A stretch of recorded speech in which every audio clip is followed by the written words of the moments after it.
Magandang araw mga kamugaway. Balik kami sa bundok. Yan. Pagkatapos ng 2 linggo, nandito ulit kami mga kamugaway sa bundok. Matindi ang sikat ng araw mga kamugaway. Yan. Kasama kaming dalawa. Gusto nilang pasyalan yung aming mga tanim.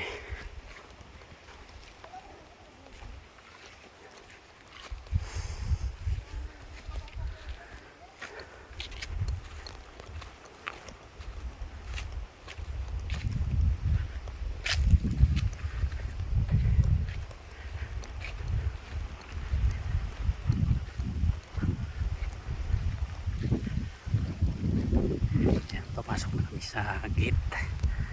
Ito yung gate namin, oh. Yan yung mga pinyahan.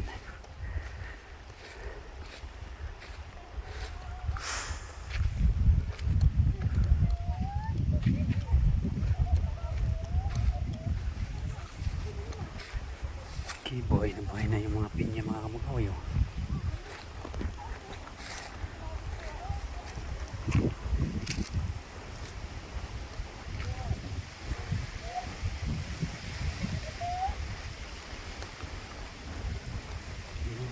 Pinarando ng pinya mga kamukhaw.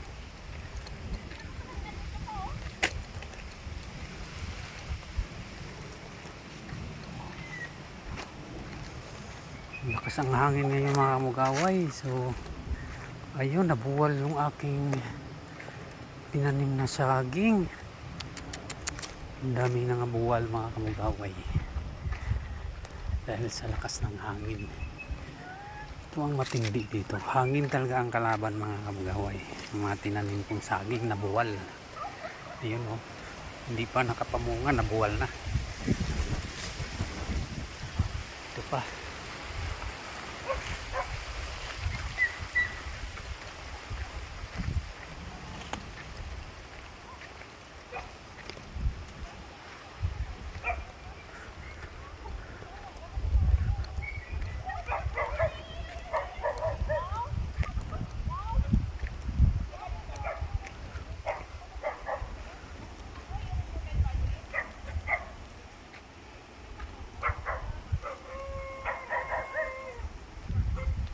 Nabuwal ng aking tinanim ng mga saging kamugaway.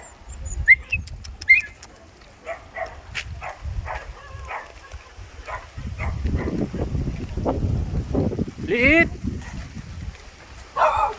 Liit! Kilak-taba mo na liit, oh. Grabe nung laki mo. Anong kinain mo? Ma! Grabe nang laki kay liit, oh. Grabing laki. Oh? No. No, ha? No. Tignan mo ang laki, oh. Babae ba yan? Malaki. Kapon yan, eh.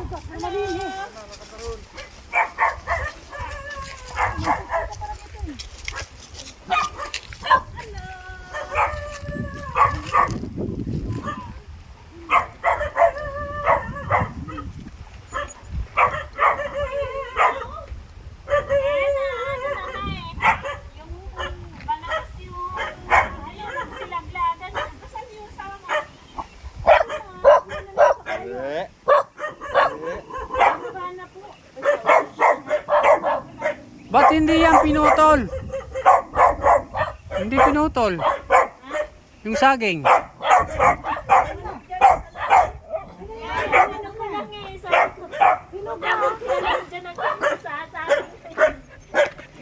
Ito mga kamugaway. Pihinog na yung saging sa puno. Yan, oh.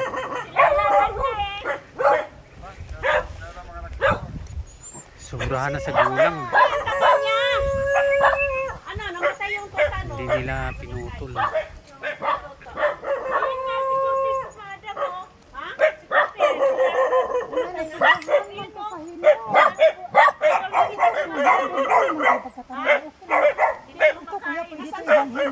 Ha? Eh, Balhin ang gabi ng mumong. yung maliliit pa, pero malaki hindi na pwede yan. Maano na yan? Maliliit pa yan, tapos ang konti yan, lalubong.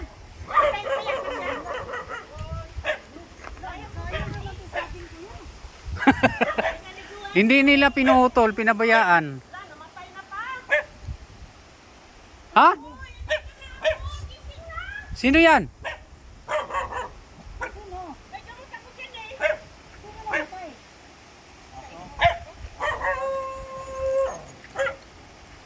Parang si ano, si Liit dati. Si Brownie?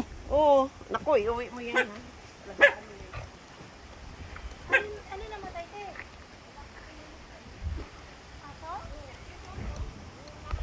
Ayaw kumain.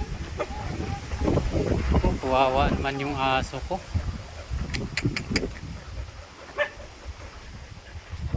Ito naman, grabing pagtaba. Eh yan, malakas kumain. Malakas kumain yan eh. Kailangan sa ako yan eh. Nasaan si ano? Ha? Nako, hindi niya mabuksan yun, sarado.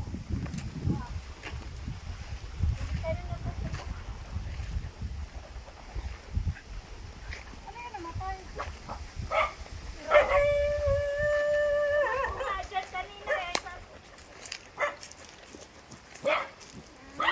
Brownie? Brownie? Pinapahintahin ko ba eh. Pinapakain, ayaw mo kumain.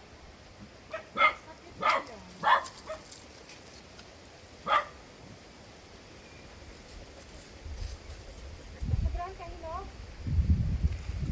Kawawa naman yung aking aso. Ayaw nang kumain. Malapit na siyang mamatay. Kailangan madala to sa ano, veterinary. Kaya na kumain po yan eh. Ano?